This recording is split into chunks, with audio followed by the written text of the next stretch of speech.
Mwanajua, ni mwanadada wa aina gani wewe? Nilijiuliza sana baada ya kukuta kwamba Mwanajua amepotea. Uko wapi Mwanajua?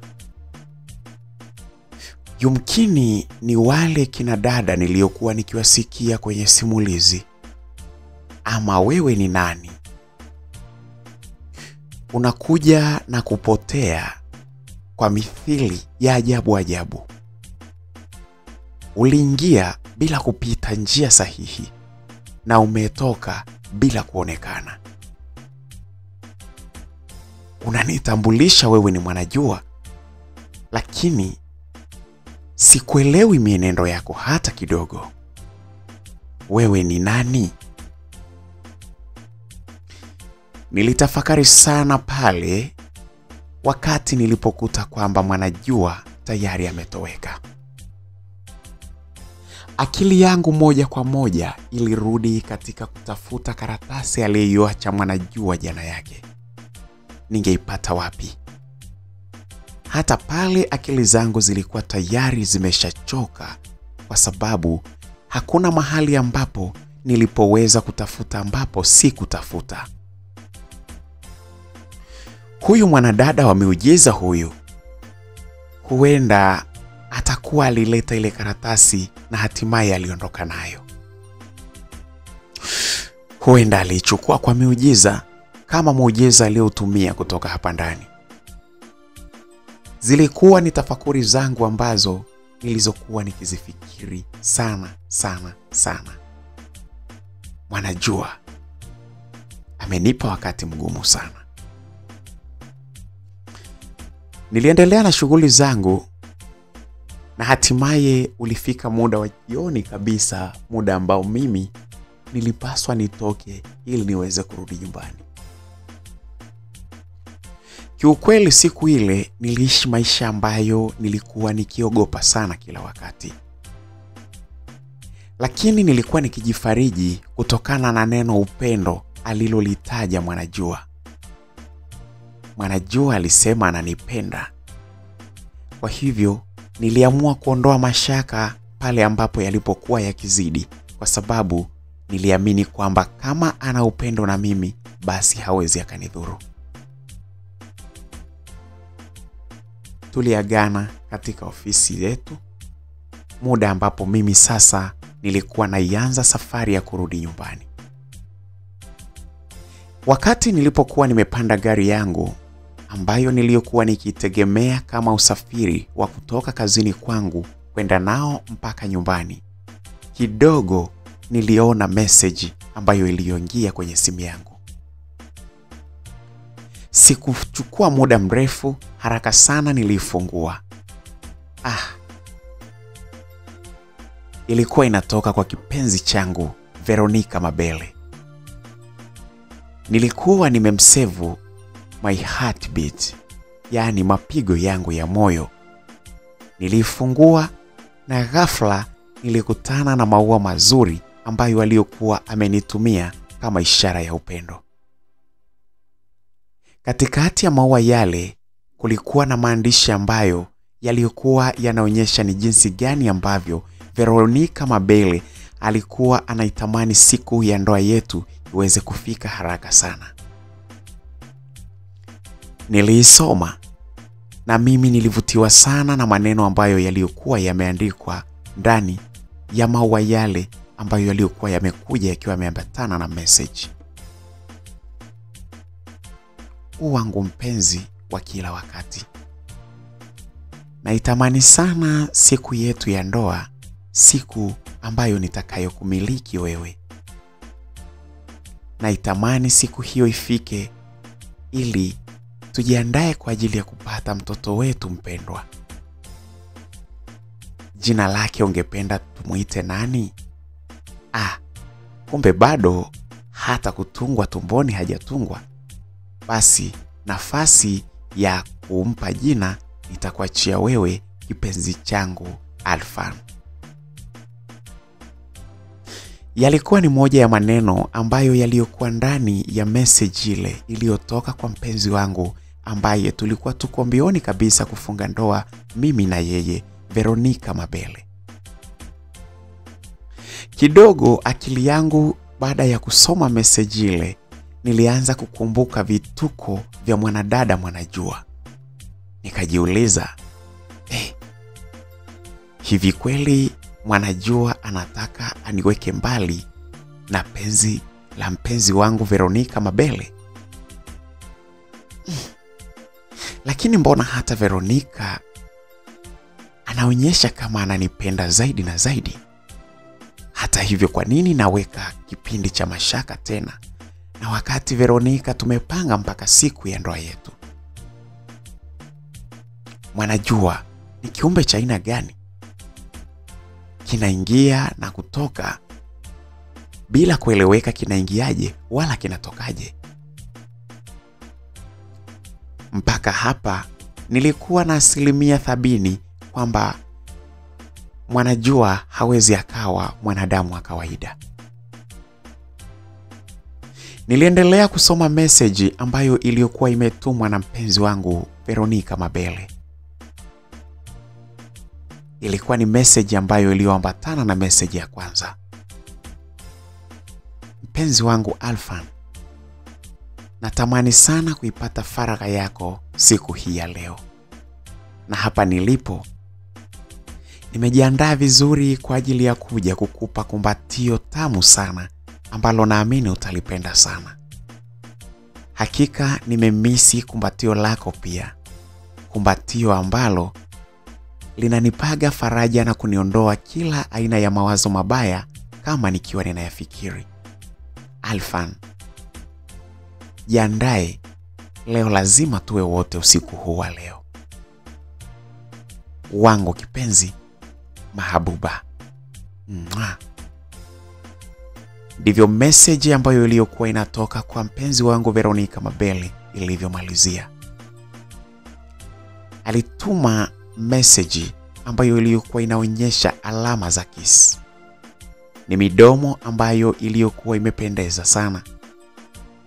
Bila shaka nilijua kwamba alikuwa na hisia nyingi sana Veronica Mabele kwangu mimi, mpenzi wake niliyemhakikishia kwamba siwezi kuishi bila yeye.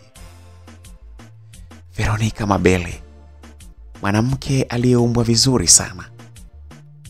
Zaidi, pamoja na kwamba ameumbwa na umbo zuri sana na sura nzuri ya kuvutia, lakini hata tabia zake ni nzuri na ni tabia za kuvutia sana kila mwanaume ambaye anahitaji kumpata mama bora wa watoto wake. Sio siri, sikuwa na jambo lingine la kumjibu zaidi tu ya kumwambia karibu sana kipenzi changu. Lakini hata hivyo, pamoja na kumjibu vile, niliogopa sana kama Mwanajua alikuwa na nia gani ambayo aliyokuwa anataka kuifanya kwangu mimi. Niliendelea kutafakari ubora na umahiri mzuri sana wa mpenzi wangu Veronica Mabele.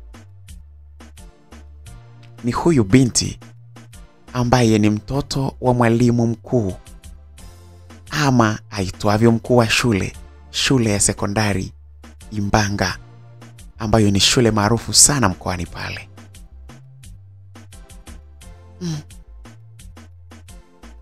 Ama kweli Veronica Mabele ni moja ya wanawake ambao wanastahili kuwa mama. Ikitokea Mwanajua akiniharibia penzi langu, kwa kweli nitamlaani sana. Nitamlaani kwa kunipotezea mpenzi wangu Veronica Mabele. Kama ni wimbo ambao nilipaswa nimwimbie Veronica, basi ningemwimbia wimbo ambao unaendana na tabia zake. Uzuri sio sura ma, uzina maumbile kama wengi wanavyodhani, bali ni mzuri tabia, hekima na ukarimu wake, busara na imani. nikikupata milele nitafurahi, nitaimba na kupenda hadi mwisho wa uhai. Nikikupata milele nitafurahi, nitaimba na kupenda hadi mwisho wa uhai. Ni wimbo ambao ningemwimbia Veronica Mabele kuonyesha ni jinsi gani ninavyothamini tabia zake nzuri za kuvutia sana. Hatimaye mimi nilifika nyumbani nikiendelea kufikiri wanawake wawili, mmoja akiwa ni mwanamke wa ajabu, mwingine akiwa ni mwanamke mwenye upendo sana juu yangu. Nilifika nyumbani, niliufungua mlango, niliingia ndani kwangu, na kwa sababu bado nilikuwa bachelor, hata vitu vyangu ndani vilikuwa havijajipanga vizuri kabisa. Kila kitu kilikuwa kimekaa hovyo hovyo kutokana na jinsi ambavyo ninakuwa mvivu kuvipanga asubuhi kabla ya kwenda kazini. Nilikaa ndani ya dakika 15 nikiwa tu bado na tafakari, nikiwa nimekaa kwenye kitanda changu. Muda haukupita mrefu sana, nilisema ngoja niende bafuni. Nilitoka na nilifanikiwa kwenda bafuni. Wakati tu ndipo mimi ninatoka bafuni, kidogo niliona mpenzi wangu Veronica Mabele akiwa anaingia mlangoni. Hakika ilikuwa ni shangwe kubwa sana moyoni mwangu na moyoni mwake pia. Veronica, ni wewe mpenzi wangu? I love you so much. I love you too. I love you so much also. My beloved Alfan, you are my beloved. Nakushukuru sana na naupokea upendo wako, na nakuahidi nitaendelea kukupenda daima mpaka pale ambapo nitakapokuwa nimeondoka katika uso huu wa dunia. Amini, hakuna kitu kinaweza kunitenga na wewe mpenzi wangu Veronica Mabele. Hata mimi hakuna kitu kinaweza kikaniweka mbali na wewe Alfan. Kumbuka, upendo wangu ndio ulionifanya niamue kukutambulisha mpaka nyumbani kwetu. Na naisubiri sana siku ya ndoa yetu ili tuweze kuishi kwa amani na upendo. Lakini si mimi tu ninayekupenda, hata baba yangu anakupenda sana pia.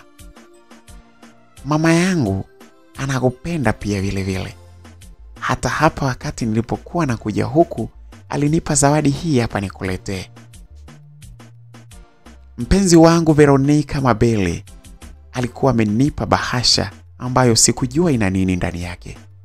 Hata hivyo nilifurahi tu kwa sababu ameniambia inatoka kwa mama yake. Ama kweli, huu ni upendo wa namna gani? Nimependwa sana katika familia ya mwanamke ninayempenda sana. Mpaka zawadi inatoka kwa mama mkwe. Mama mkwe mtarajiwa ananipa zawadi. Mbona hii ni tofauti sana? Ilipaswa zawadi itoke kwangu kwenda kwake. Lakini mbona hili jambo ni la tofauti? Kama sivyo, zawadi ilipaswa itoke kwa mpenzi wangu Veronica. Lakini kinyume chake imetoka kwa mama yake. Bila shaka familia hii itakuwa ina upendo mkubwa sana dhidi yangu. Nilitafakari huku nikiwa nimeshaipokea ile bahasha ambayo niliyoipenda sana. Tuliendelea kupiga story, na hazikupita dakika nyingi Veronica alikimbilia bafuni kuoga, na hatimaye alirudi akiwa amevalia kanga yake pekee. Kwa sababu ni mwanamke ambaye aliyekuwa amefunzwa, wala hakukubali kuendelea kukaa vile akiwa na mimi. Japokuwa nilikuwa ni mpenzi wake halali kabisa. Nilimwona akielekea katika dressing table na hatimaye alijiweka vizuri. Hakukaa hivyo hivyo, alivaa nguo zake za heshima, gauni ambalo lililokuwa linaenda mpaka chini kabisa na kuficha miguu yake vizuri. Alikuwa havai kishamba, lakini alikuwa anajua kujisitiri na kujiweka katika hali ambayo ingempendeza mwanaume yeyote na kumtamani kuwa mama wa familia na sio mwanamke wa kuchezea kama wale wa kulisinza. Tulikaa, tukala na hatimaye ulifika wasaa wa kwenda kulala. Mpenzi wangu Veronica Mabele, kwa mafunzo yake ambayo aliyokuwa amefundishwa, ilikuwa ni yeye anatangulia kuingia chumbani kwa ajili ya kukagua kitanda, usalama wa kitanda, mahali ambapo angeweza kulala na mpenzi wake. Ilikuwa sio jambo geni kwangu hata kidogo kumuona Veronica mpenzi wangu akitangulia kuingia ndani chumbani kwa ajili ya kukagua kitanda. Sikushangaa kwa sababu ilikuwa ndiyo desturi yake. Kweli aliingia, lakini alipofika tu haraka sana alirudi spidi. Alirudi kwa kasi kubwa sana kuelekea sebuleni, mahali ambapo nilipokuwa mimi. Alfan, Alfan, alikuwa akiniita huku akiwa na hema. Wewe, nini hicho? Shida nini? No, umeamua kunitegea mitego ya ajabu namna hii. Mitego gani kipenzi changu? Sijakutegea mtego wowote. Kuna kitu gani umekiona? No, wewe si wa kuleta msichana akae ndani kwako, alafu hivyo mimi nilishakwambia kabisa kwamba leo nina shida ya kukaa na wewe, lakini umeleta mwanamke mwingine yuko ndani. Hivi unanidharau kiasi hiki, Alfan? Nilistuka sana pale baada ya maneno ya mpenzi wangu Veronica. Na mimi nilitaka kumuona huyo mwanamke ni nani ambaye yuko chumbani kwenye kitanda changu cha kulala mimi. Akili yangu ilianza kustuka sana. Nikaanza kufikiri kwamba pengine Mwanajua anataka aanze kuleta ukorofi ndani ya nyumba yangu. Niliongozana mimi na mpenzi wangu Veronica ili kuingia ndani. Tulikuwa tukielekea katika chumba ambacho tulichopaswa kulala mimi na yeye. Hata hivyo, alikuwa bado na hasira. Alikuwa hataki kuniamini kabisa kwamba huyo mwanamke ambaye yuko chumbani sijamleta mimi na sijui chochote kuhusu yeye. Veronica alizidi kulalamika. Hakutaka kuniamini kwa sababu sikumueleza ukweli wowote kuhusu mwanadada Mwanajua. Tulienda, lakini tulipofika chumbani, alipokuwa akinionyesha kwa kasi sana, huku akiwa na shauku ya kutaka mimi kuona kinachoendelea pale kwenye kitanda. La haula. Hakukuwa na kitu. Kiko wapi ulichokuwa unanionyesha mpenzi wangu? Mwanamke gani ambaye umemwona huku? No, sijui amejificha wapi. Alikuwa hapa amelala hapa kitandani, tena amekaa baada ya kuniona mimi, akakaa kabaki akawa ameniangalia tena kwa dharau kubwa sana. Mke wangu, hivi ni kwamba umeanza kuchanganyikiwa? Hapana, tuangalie labda uvunguni, usitaki kunizunguka. Inaelekea Alfan, wewe una tabia mbovu sana tofauti na ninavyokufahamu. Mke wangu, ninapenda kukuita kabisa hilo jina mke wangu, kwa sababu naamini muda wowote unakuwa mke wangu. Nisikilize mpenzi wangu. Hapa amejificha wapi? Hebu nyanyua godoro sasa tuangalie kama yuko uvunguni. Mimi pamoja na mpenzi wangu Veronica tulisogea na kuanza kulinyanyua godoro. Hatimaye tukaanza kuangalia ndani kabisa ya kitanda kwamba huenda mwanamke huyo aliyeonekana alikuwa amejificha. Ndani ya chumba chetu kulikuwa hakuna sehemu nyingine ambayo inafaa mtu kujificha. Hivyo moja kwa moja akili zetu zilituambia yuko chini ya uvungu wa kitanda.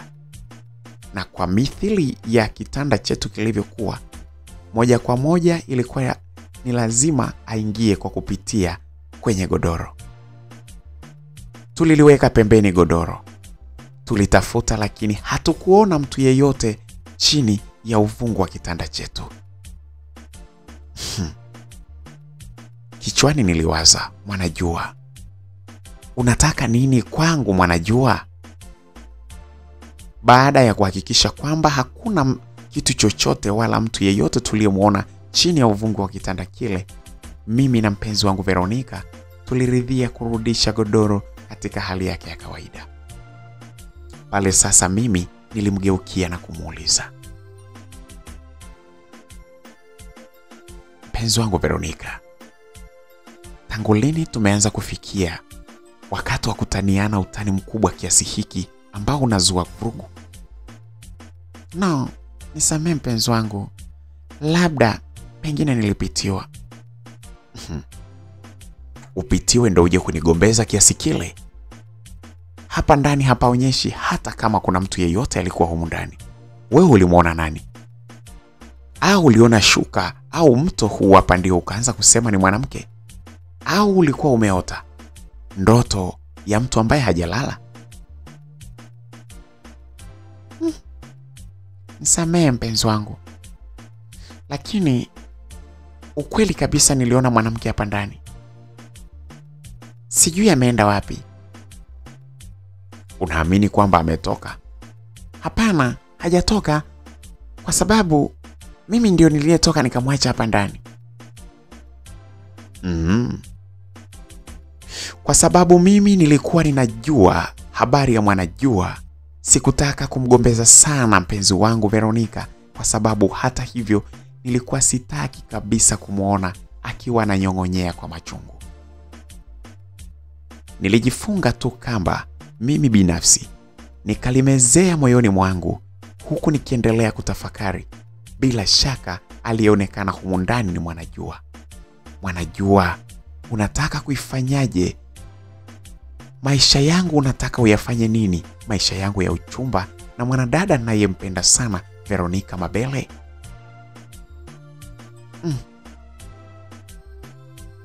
Sijui.